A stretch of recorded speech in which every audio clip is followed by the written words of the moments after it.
Good Wednesday evening, and we are excited to have our next Congressman from Maryland District 3, the new Maryland District 3, Yuripzy Morgan. She is running for all of Maryland District 3.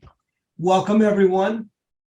And I'm joined by our co-host today, Al Mendelson, who has been a guest in the past, and he is the second vice chairman of the Maryland GOP. Welcome to MDGOP's Direct Line program. Welcome. Welcome, Yuripzy. How are you doing this evening? I am doing great. Thank you for having me. Yeah, I saw your commercial. Very, very impressed. So thank you. You visited us when you first were thinking about running. I think then you announced, I think, shortly after. So how has the journey been since last February? It's been great. I mean, it's a lot of really long hours, a lot of very early mornings. But I truly do love talking to people. I love communicating with people and getting to know their stories. And that's one of the best things about campaigning, is that you get to know a lot of people. My schedule is full of different events in different parts of the district, all the way from Mount Airy to Annapolis to Columbia, and all over the 3rd Congressional District. And people are so different all over the district. Mm-hmm. Their lifestyles are very different. So it's a great experience, and I'm very happy to do it.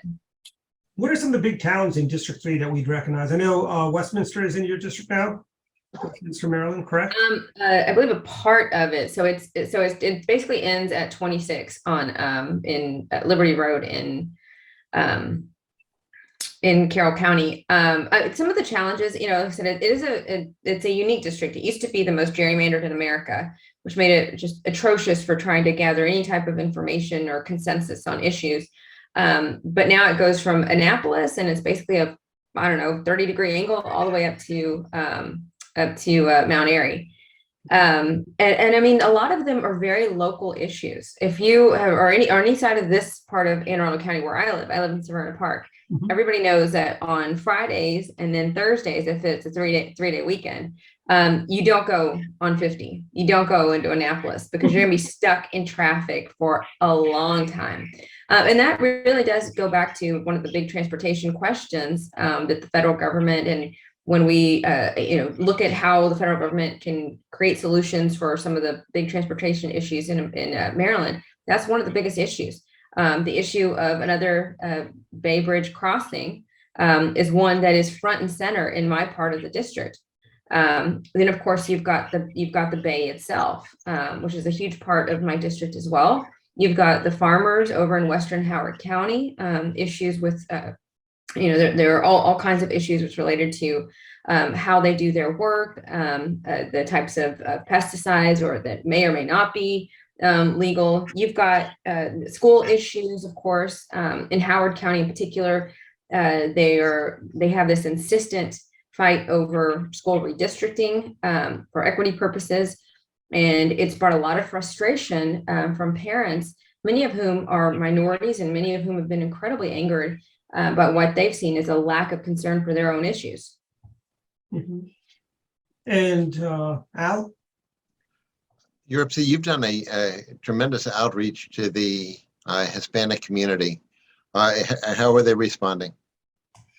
Really well. I mean, it helps that I'm a member of the community, and it helps that this is like, unlike a lot of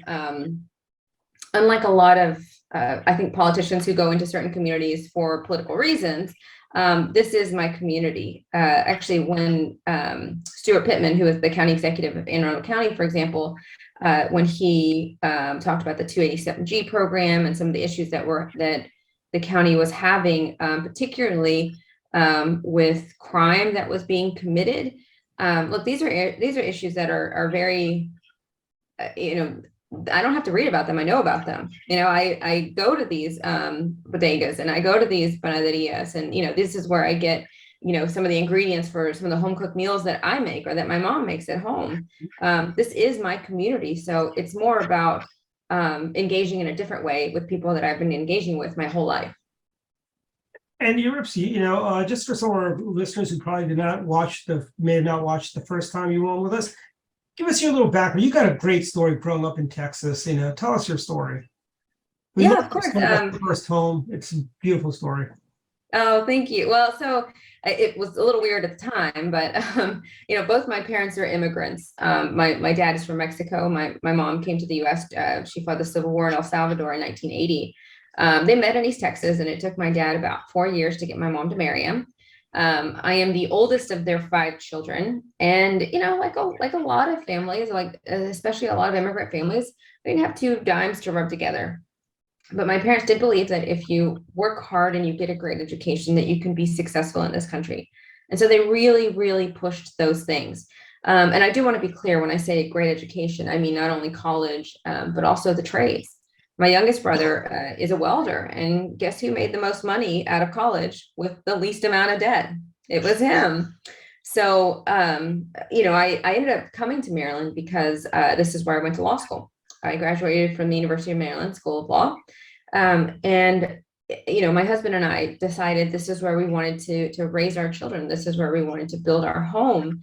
And this is where we're going to be for the long haul. Growing up where I did in East Texas, I think it was in some ways very different, but in some ways very similar to Maryland. The town that I'm from had less than 600 people. It was a very, very small town. But the appreciation for hard work, for education, for camaraderie, for community, all those things are very similar to what I see right here in Maryland. Yeah. It's a great story, the immigrant story. And as you know, I'm the son of an immigrant. It means we're Americans by choice, and we're also Republicans by choice. When you moved to Maryland, somebody must have told you that Maryland's a Democrat state. Yet you decided to plant the flag. What is it about the Republican Party that it got you to register that way? It's funny, people say that a lot about Maryland being a very blue state, and I disagree. I think it's a very purple state. And actually, I think it was even the Democrat state treasurer, her name escapes me, but there was some controversy. Who was it? Nancy Cox. She's from Montgomery County. Okay, so I might have been her, but there was some discussion around an email that was sent as to whether or not there would be an endorsement of a particular candidate on the Democratic primary side for governor.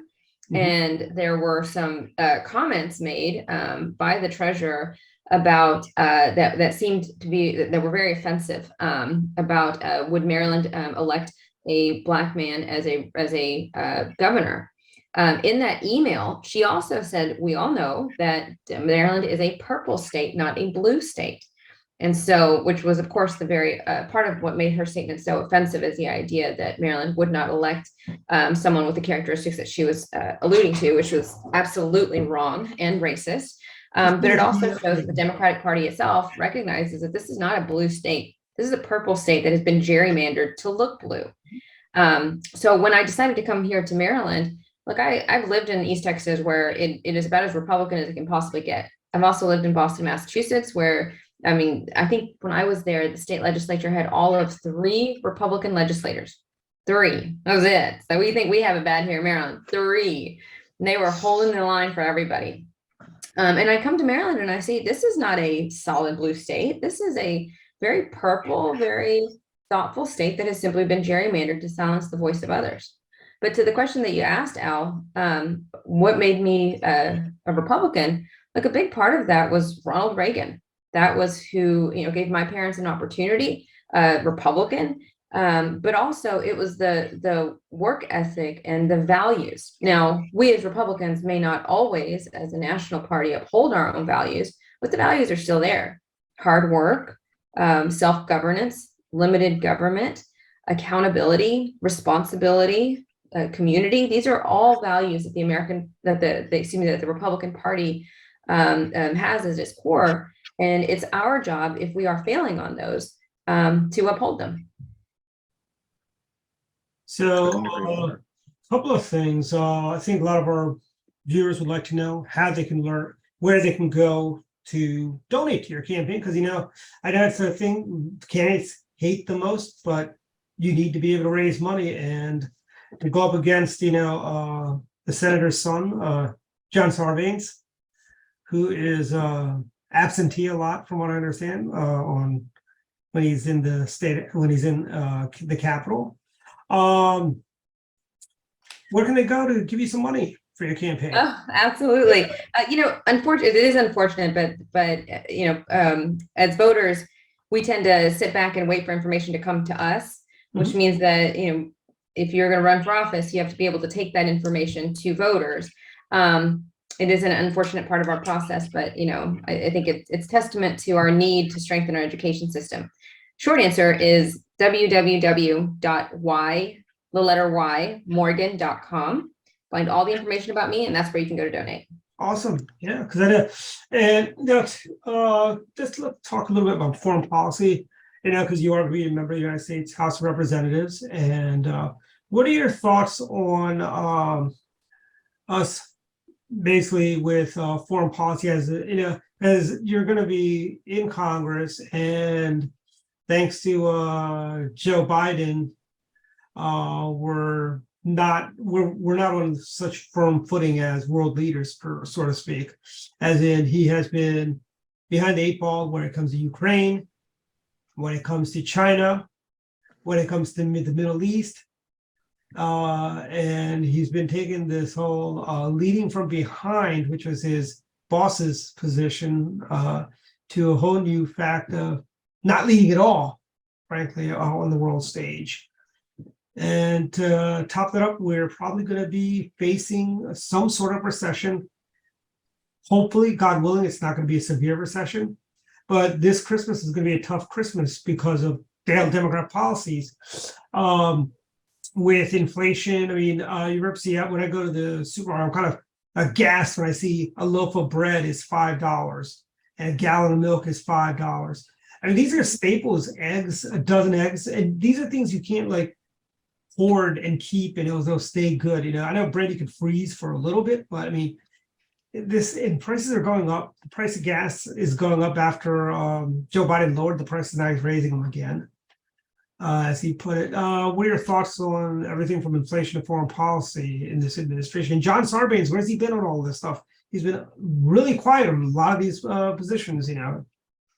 Well, he has been incredibly quiet, and realistically, you don't really need him to answer the question. You really just need to ask Nancy Pelosi. He has voted 100% of the time with Nancy Pelosi on these issues.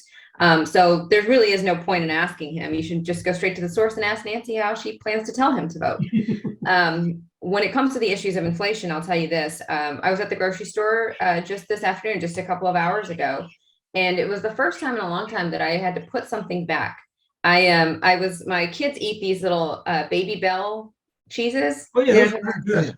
Yeah, and of course they're picky. They don't want the red ones that you can get for cheaper at Sam's. They want the blue ones. So I had to go to the grocery store, and as I was getting some of the items, I picked those up, and I scanned it, and I did the self-scan thing, and I looked at the price, and it was $10.99.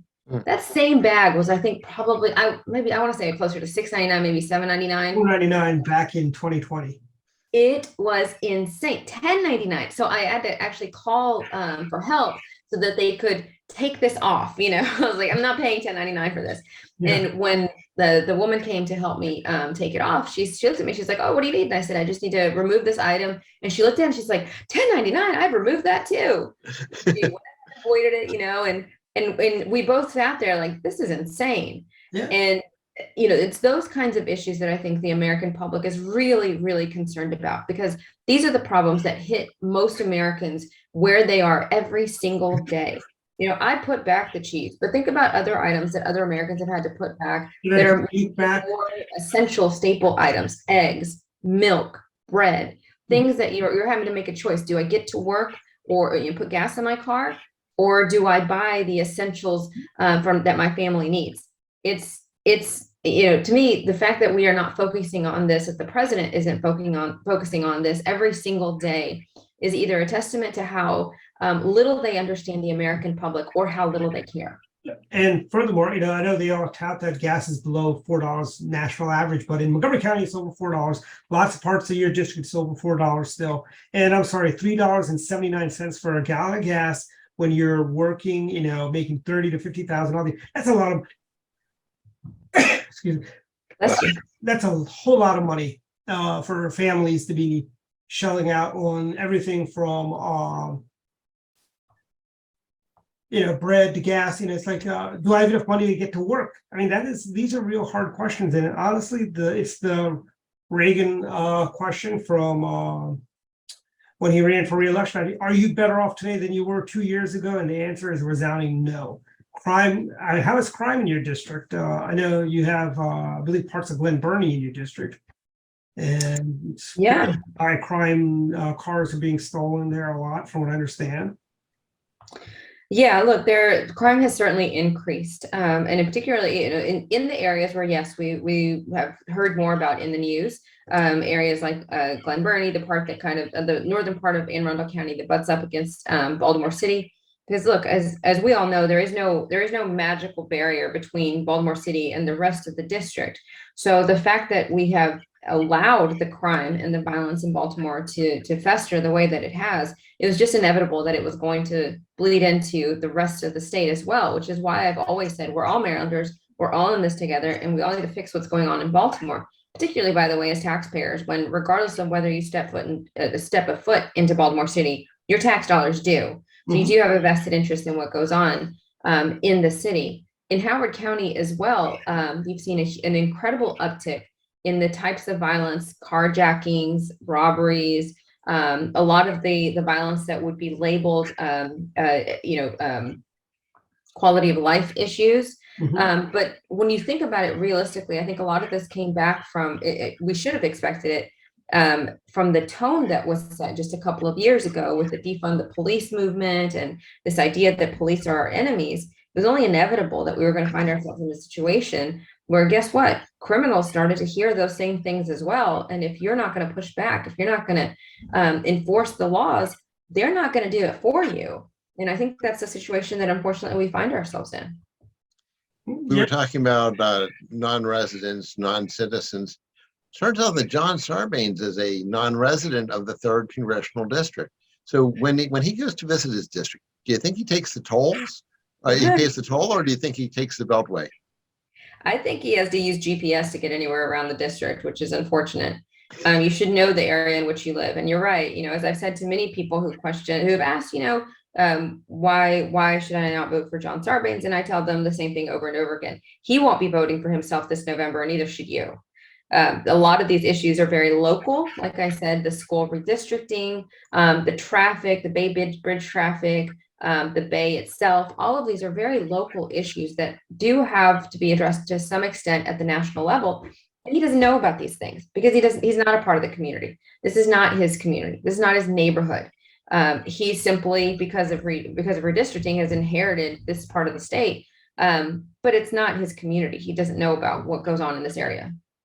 How much of his old district is part of you in the future's new district? He has retained about 30% of his old district. That's it. So 70%, because even though I went to public schools, I was really sharp that way. That 70% is all just new soil to him. So he'll already know where the bathroom is in the Capitol, but he doesn't know anything about his district. He doesn't know, or about 70% of his district, and he doesn't. Most importantly, he doesn't know the people in the community. Is that the spin you would put on it? Exactly. Yeah.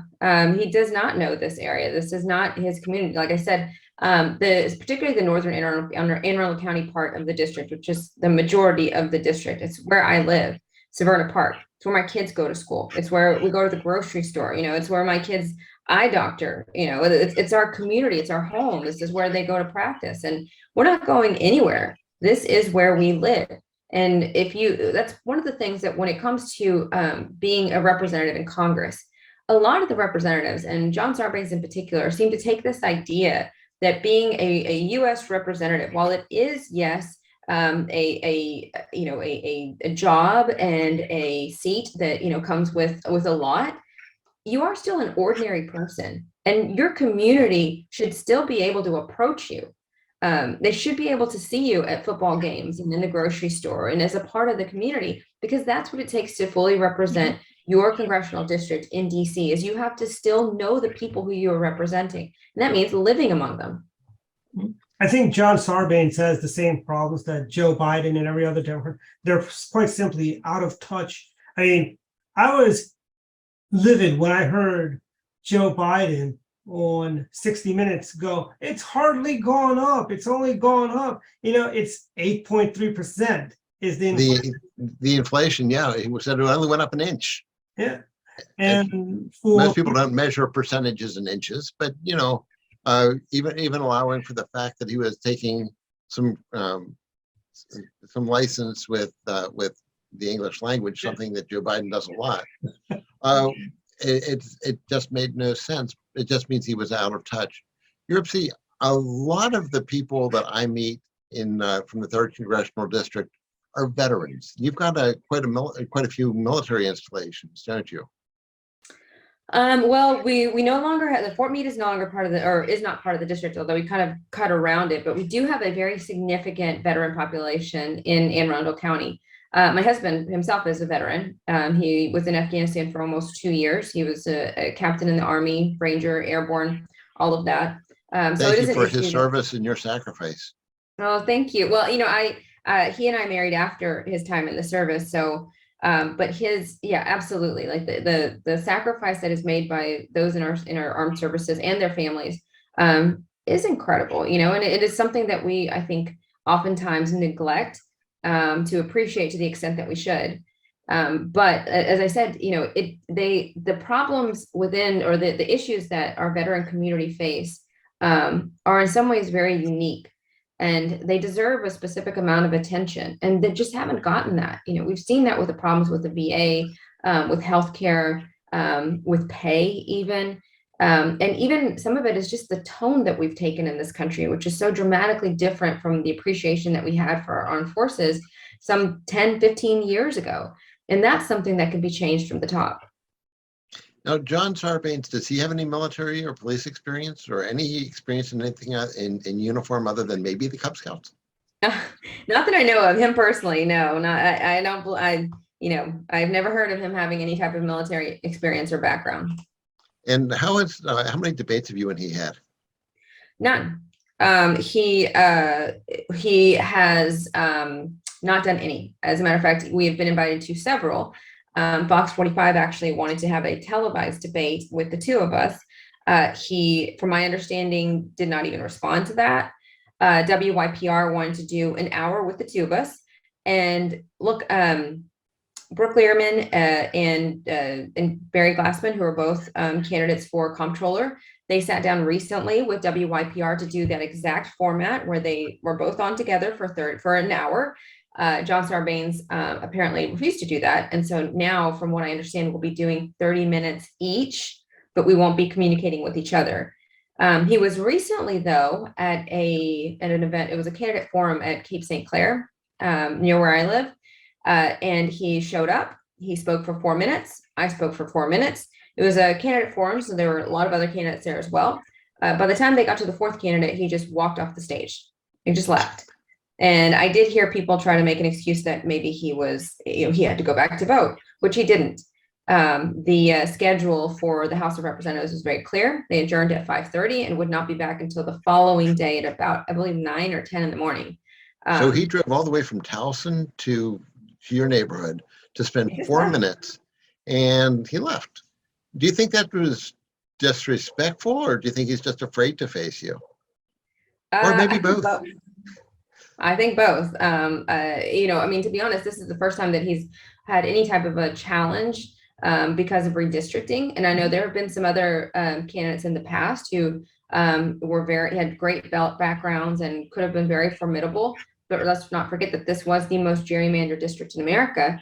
And so it was made to purposely skew, not just kind of towards John Sarbanes, but to basically insulate him from ever having to be accountable to his constituents and from ever having to actually compete for the seat.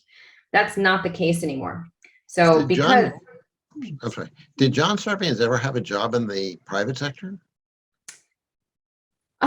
Well, he's been in office for 15 years. And so I do believe he did something in the past. I think he might have been an attorney as well. But I'm not clear. He seemed to have kind of followed in his father's footsteps and just kept right on going.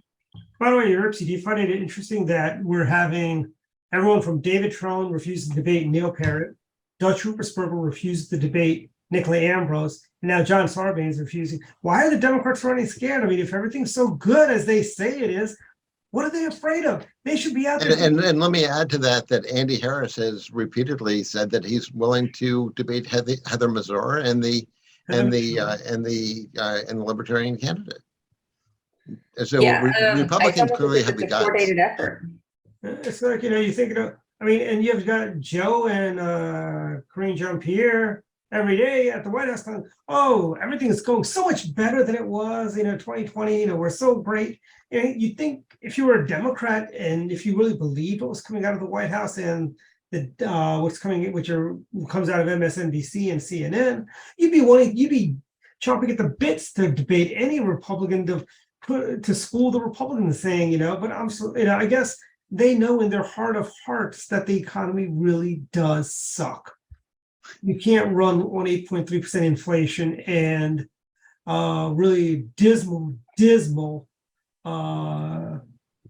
numbers across the board on crime, foreign relations, everything, and the border. That's the other crisis that they don't want to talk about. It's like, what are they afraid of? If they are so good, if they're right on the issues, why are they hiding, right? Yeah, that's absolutely right. It's because they have made a mess of things and they don't want to answer for it.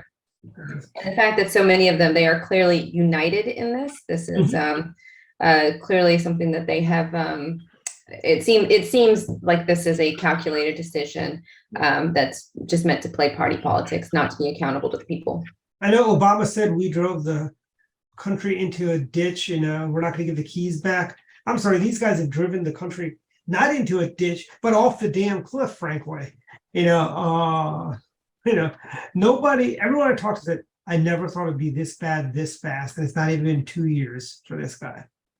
Yeah, absolutely. Do you want to say anything about schools before we call out to a close?